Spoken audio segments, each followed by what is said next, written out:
What happens a lot of times is people will get IRS notices that are just not true. My client received a final notice with intent to levy on a balance, and we knew that there was a balance, but we had already been in negotiations and talking with the IRS. So mistakes happen even in the IRS systems.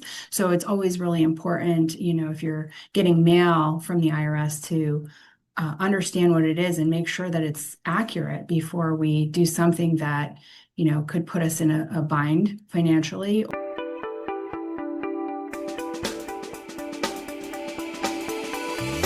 Buckle up for a new episode of the Be S.H.E podcast, the show where we have real and raw conversations to inspire and empower you to be seen and heard so you can create balance in everything you want in your life and business.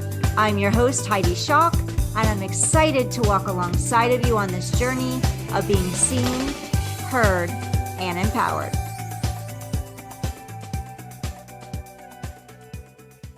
Welcome to the Be S.H.E podcast, Be Seen, Be Heard, Be Empowered.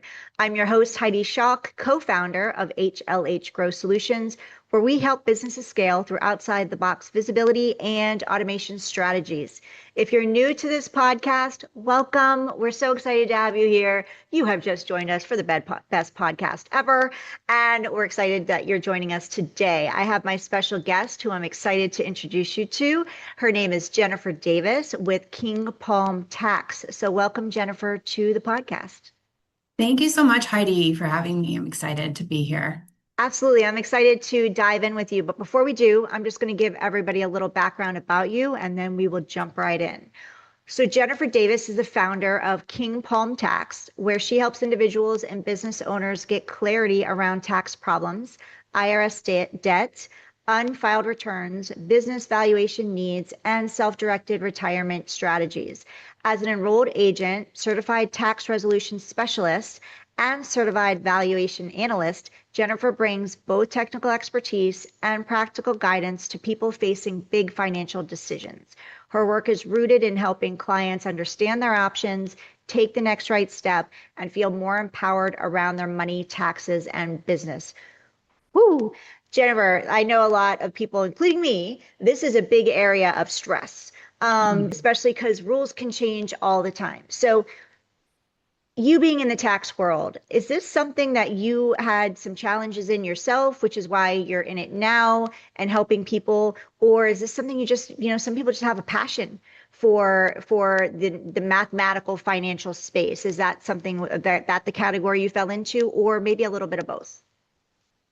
Yeah, I kind of fell into it. I come from a long background of finance. And I'm originally from upstate New York, and I worked in accounting and insurance and all the things. And then I found myself in a seasonal restaurant business.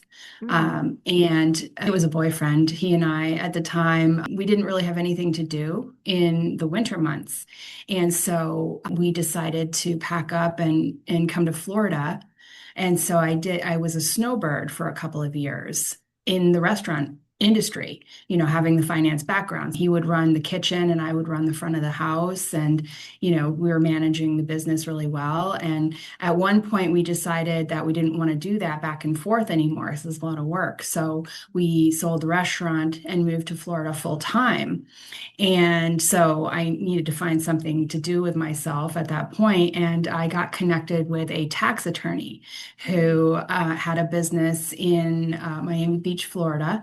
And I went to work for that business, and it was in the retirement space, self-directed retirement. And basically you hear self-directed retirement, but what we were doing was a little bit different. We were introducing people to the option of holding physical assets in their retirement. So their IRA was buying physical real estate and, having rental income coming in to grow their retirement portfolio. And it was really interesting having the finance background and never kind of being introduced to something like this. I worked for that company for 10 years.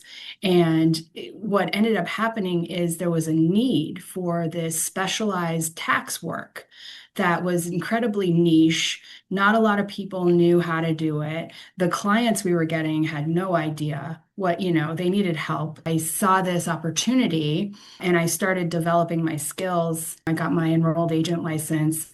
I got certified in valuation work, which is important for these types of structures. They have to file taxes in a different way and report fair market value and those kinds of things. So it was just really capitalizing on an opportunity. It was incredibly organic how it all played out.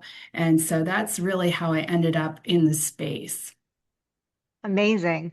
Thank you for sharing your journey with us. And I have some ties to upstate New York. My children's father is from there, so they're actually going there for 4th of July for about 10 days. So we used to spend every summer up there. It's a It beautiful area up there. is. Yeah, it's Yeah. gorgeous. And the summers are very nice. It gets very, very, very brutally cold, and the winters Mm. are very, very long. But the summers are great. So good for them. I'm glad they get Yeah, to do that. yeah, they're heading out soon. They're excited. So when you decided to move into your own business with King Palm Tax, what led you to decide to take this next step in this leap? So it was an interesting journey because I was working full time in this job, my 9 to 5, if you will, and I was also building on the side with helping these clients with other things. So I was really sort of doing living in two worlds, right? The corporate girl with the 9 to 5, and then building on the side, and I did that for about 5 years.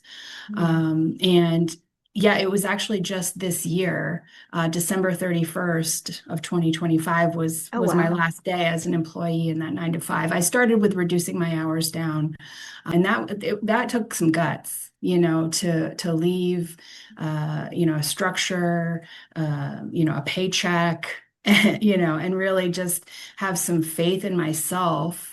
Of course, I ran the numbers, being an accountant. I knew what I was getting into. But yeah, so January 1st of this year was my official, I'm an entrepreneur. I'm running King Palm Tax. And right up before my exit, I one of the problems that I kept bumping into with my clients is they were getting IRS notices and moving money around in the retirement industry. If something gets coded wrong, the IRS, not by anybody's fault, assumes you took the money out of your retirement. And when you take money out of your retirement, it's a taxable event. And so what was happening is people were getting these notices, and it's scary to get that kind of mail from the IRS. And so I really fell in love with helping them navigate that. And, I couldn't speak to the IRS for them because I wasn't licensed. So that was one of the things that prompted me. And then I got a membership with the American Society of Tax Problem Solvers, and I'm certified in tax resolution specifically. So I find that there's a lot of shame behind that, not for any other reason than it's scary. You don't know who to trust, who to call. You think they're going to come in and just make you sell all your assets. They're going to take everything you own. And so I found a lot of, fulfillment in helping people navigate those things specifically. Wow. And you had to get a lot of certifications you were sharing. Because when we read your bio, I was like, wow, it's one after another that you got. So can you, taking that leap, like you said, it was leaving the 9 to 5, you knew you were getting a paycheck every week or whatever, however often it was, but you knew that was coming. So you could literally plan out, you knew what your finances looked like. Taking this leap, what were some of the fears that showed up for you, and how did you move through them and overcome them, or are they still showing up for you? What is that like? It's gotten a lot better. I had some really strong coaches and mentors at the time. I was very active in a mastermind. I had a lot of support from other entrepreneurs who were kind of cheering me on. I highly recommend, getting in rooms where people are doing the kinds of things that you hope to do, because it really was like rocket fuel for me. And, despite the fact that I was scared, I had to understand that I would be anyway, right? And so it was like, choosing my heart. I was really starting to burn out because my business was successful, and I had, an obligation to the people that were paying me on a W-2. So it was like my health, my mental state, my well-being, dealing with that was far worse than the fear of taking the leap. And I spent a lot of time talking about it for the months gearing up. And then even after, the imposter syndrome that people feel, or, and I was really afraid of the regret if I didn't try, And so I just made sure that I had a plan B. And, I was like, this is the worst it could ever be, right? What's the worst case? I have to go back to work for someone else, it fails. I'm not going to die. Yeah.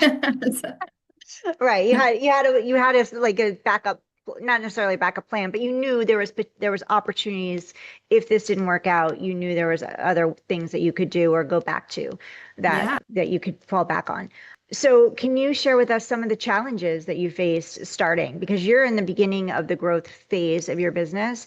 So, it's really going to be interesting for people to hear, especially the women listening, like if they're wanting to start a business, they haven't started yet. What are some of those challenges that you faced and how did you overcome them? I got dialed in on structures and every day making sure I understood what my projections were, what my expenses were going to be coming up, what income I have coming in, if any, and there were some times right at the beginning where, we were right down to rock bottom. And it was amazing to me how universe, God, whatever you believe in, always at the last minute, it was fine. Everything was fine. And it's just worked out beautifully. The reality is that when we want to serve, and I wanted to serve in this capacity, and that was how I was showing up in my day and dealing with my clients. So I think because the intention was to serve and give and make a difference, I don't think we can go wrong if that's the baseline of where we're trying to operate from. Yeah, absolutely. So, what were some of the things that you did? So, for someone listening and they're just getting started, what would you recommend for them to do as their first steps? Like I said, try to have a mentor, someone Mhm. who's done the thing that you're hoping to do. Because not only can they kind of show you the way, but it's that seed of hope that you need. Like, okay, if they can do it, I can do it too. And then the other thing that is really good about being in rooms like that, or having a community or program, there are people who are behind you as well. And so it's awesome to be able to receive, but then to turn around and give and help it keeps the spark and the fire burning, because I think that's so important. It would be really easy just to say, you know what, this is too hard. I don't have the energy for it. And there are some days that are really, really lonely. Yeah, so I schedule time out because I am virtual. So, even that if that looks like taking my laptop to a coffee shop and just being around other humans, like that makes a huge difference. Mindset is everything, I Yeah, think. I have a absolutely. very strong morning practice that includes, character development, spiritual practice. It's like really critical for me. Yeah, absolutely. So what do you do visibility wise? You got a mentor and you're literally launching your business and you may have had some clients that came with you because you were helping them in different capacity than what you were doing when in your 9 to 5. But at the end of the day, you still need to grow, right? That's the goal. So how were you getting out there visibly? So you are virtual. What are some of the things that you are doing to market yourself and get visible to attract new clients into your space? Yeah, I had to really dig deep in my soul and let go of all the fear behind hiring help. Mm, That was something I knew that was a critical piece. If we are not out there, no, we can't expect anything to happen if we're not putting ourselves out there. It's just part of it. So, yeah, I hired help through an agency to help with my social media. They're helping with ads, they're helping with website, and yeah, it was hard, because my mind was telling me I can't afford this, mm, but I tried it myself for several months. I tried it myself and it was not doing what it needed to do. That's not my area of expertise, right? I right. think that we need to let the professionals do what the professionals do, and I'll stay in my lane. But it's about impact, and not only the impact to the clients, but the impact to the people that we're working with. I think, so it's just a tiny little shift in my mindset where I was like, no, if I allow this and I spend the money to get what I need to get, then I'm opening the door for much greater possibility. And Mm. so That was my trick. Yeah, absolutely. And you have to move through the fear of being seen and hiring before you're ready. Mhm. And typically when we are hiring before we're ready, because we have two choices. We can either lone wolf it, and as you had shared, Jennifer, is that you weren't, it wasn't working, right? You doing it Mhm. yourself, that's not your lane. That's not your zone of genius. Your zone of genius is helping people with their taxes, with and setting themselves up financially. So letting other people come in and do what they do best. And that allows you to free up and talk more about where your zone of genius is, and talk to the people that need your services versus Mhm. getting bogged down with all that administrative stuff that's not what you do. And it's a waste of your time to learn it, honestly. And I think a lot of solopreneurs, including myself and you at the beginning, like we try to do it all because we're scared of letting go of funds, because we need to make sure that we have the revenue to sustain us with Mhm. our day-to-day life and bills, that we're afraid to bring in other people. But that's where you got to take that leap. And that's where also that leap for you to move from 9 to 5 to entrepreneurship also came into play too. You moved through that fear, you took that leap, and now the next leap is like, okay, how do I best make it to get that needle moving forward? And for you, it was, I need to hire some support. And you looked at what, and I love that you shared, you tried it, you did it yourself, and it wasn't working. So you had the wherewithal to go, okay, what's working, what's not working?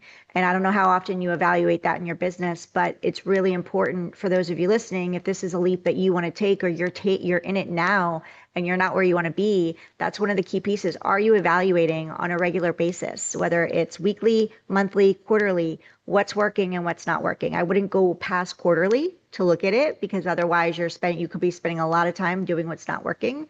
That would be the furthest out I would go. But I would say when you're starting weekly, and sometimes it's daily. What worked today? What didn't work today? Okay, let's keep doing what working and let's tweak what didn't work. Then or weekly, and then minimally, in my opinion, monthly. So you're actually, fixing what's not working, keeping going with what's working, and then you can grow effectively and consistently that way.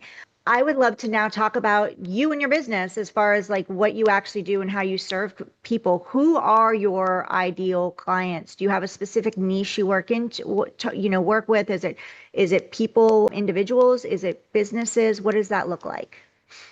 Yeah, specifically female founders Ah, who have gotten into some maybe they have a tax bill they can't afford. I work with a lot of self-employed people, maybe contractors. They had a really great year and they file their taxes and they've got a huge bill that they don't have the cash to pay. And that's really, really scary. And then I also work with a lot of business owners who need help with valuations, people who are thinking about bringing on investors, who are doing some planning for estate, tax work, sometimes divorce. So if you share a business with your spouse, and so you have to know what it's worth for tax reasons, or if you're going to sell. So I do a lot of work with that regard. I love connecting people with the self-directed retirement strategy. I'm still very active doing that because there is a deep need there for tax work. But my real passion is the tax resolution work. So people who have unfiled returns and who need help making arrangements or going to bat for them. What happens a lot of times is people will get IRS notices that are just not true. It happened yesterday. I was on the phone with the IRS. My client received a final notice with intent to levy on a balance, and we knew that there was a balance, but we had already been in negotiations and talking with the IRS. The agent I spoke to on the phone in collections was like, yeah, that went out in error. So mistakes happen even in the IRS systems. So it's always really important, if you're getting mail from the IRS, to understand what it is and make sure that it's accurate before we do something that could put us in a bind financially, or maybe there's a better option than just taking the first thing that comes in the mail.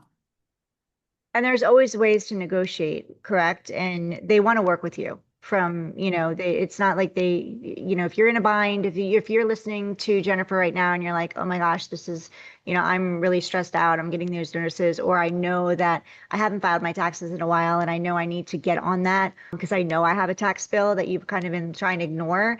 They want to work with you. They want to resolve it. They want their money at the end of the day, right? They want their money and they want to work with you as best as they can. But you need somebody to know what they're doing in order to make that work in your favor as much as possible. Am I correct in that?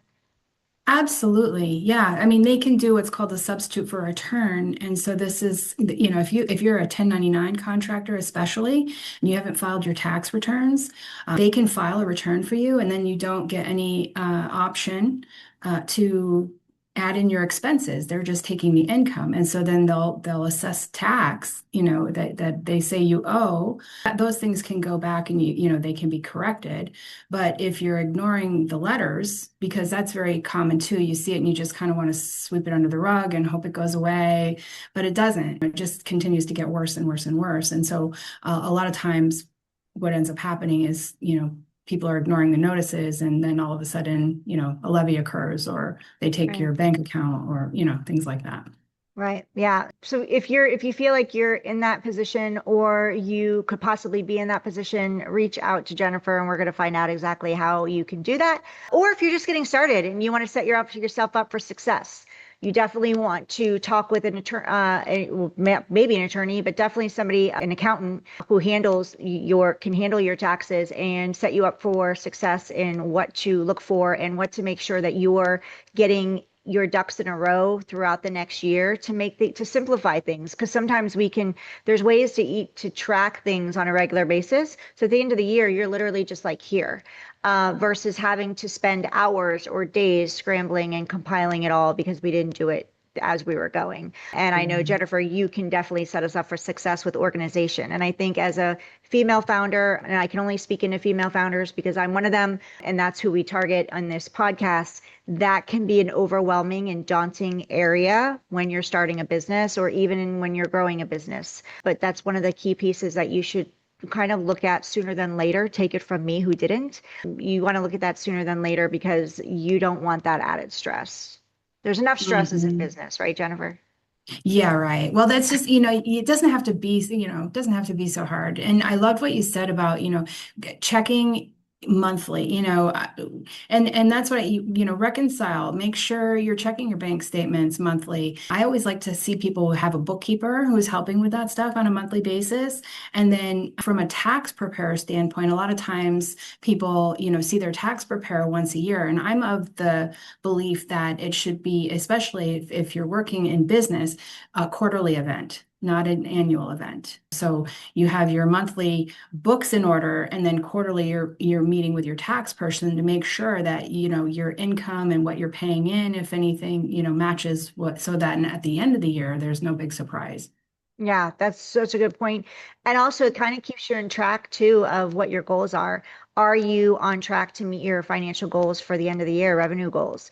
Mhm. That can kind of help you because you're going to take into account the expenses and all of that somebody has to where somebody else may be like, oh, money wise that we're bringing in, this is going to hit our target for our revenue. But, at the end of the year, but what we're actually bringing home is not going to hit our target for our goals are, and you can keep them on track with that. And what your revenue is doesn't always match. It's far from what we're bringing home. There's many businesses out there that will make millions of dollars, and then what they're bringing home at the end of the year does not come even close to that.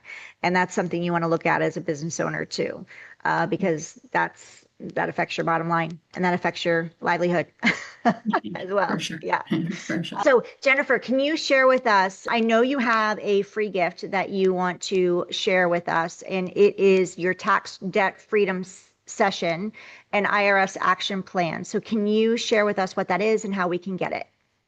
So it's really a meeting. We meet for as long as it takes. This is specifically for people who have back tax, either unfiled returns or a bill that they can't pay. And so we meet, we look at exactly what it is, and then you get the personalized IRS action plan within 48 hours. And it is personalized because every situation is different, every person is different. Two people with the same bill could walk away with a completely different outcome. And Okay. so it really does, there's no cookie cutter answer to tax problem resolution, really. You hear about firms who make promises about settling your tax debt for pennies on the dollar, and that might be true, but likely not.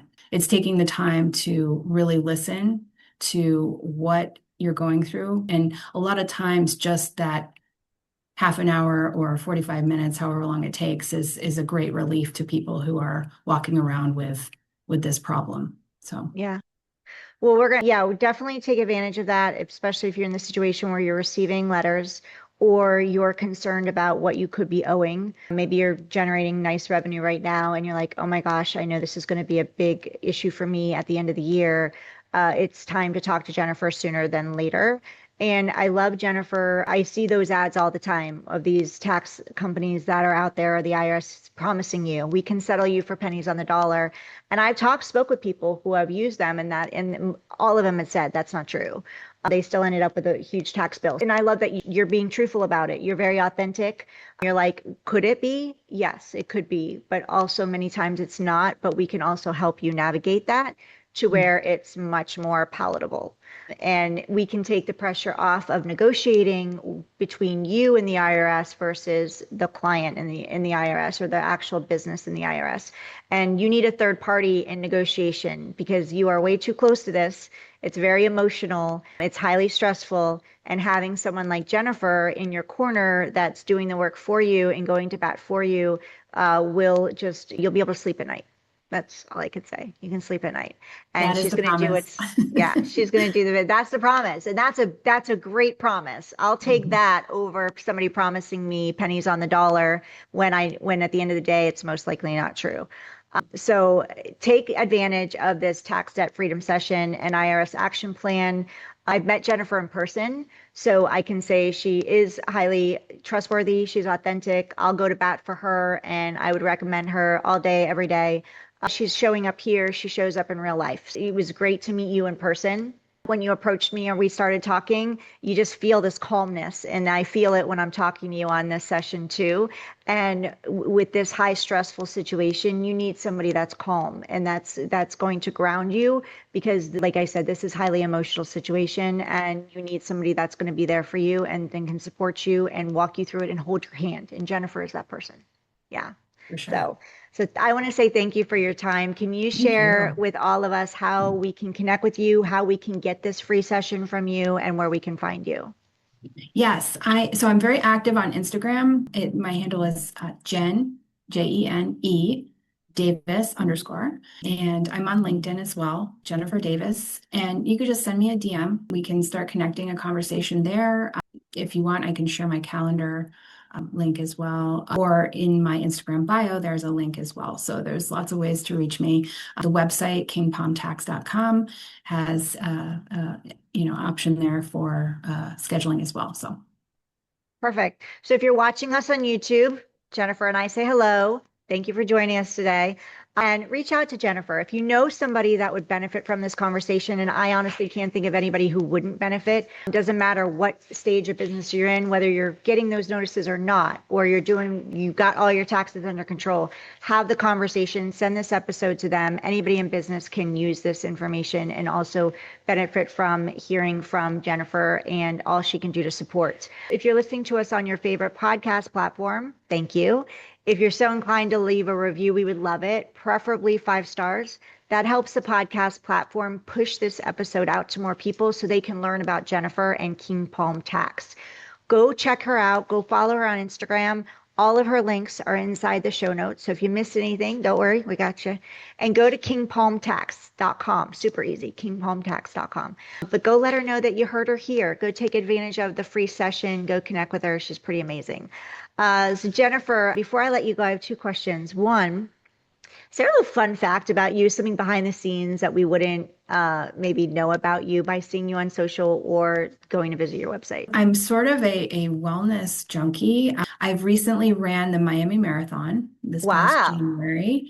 Yeah, that was my second full marathon. 2025, my sister and I completed the Appalachian Trilogy, which was 3 half marathons. I love to run. I love to push limits and go the distance, which is kind of on brand for tax resolution because when you're dealing with the IRS, you have to really have some endurance.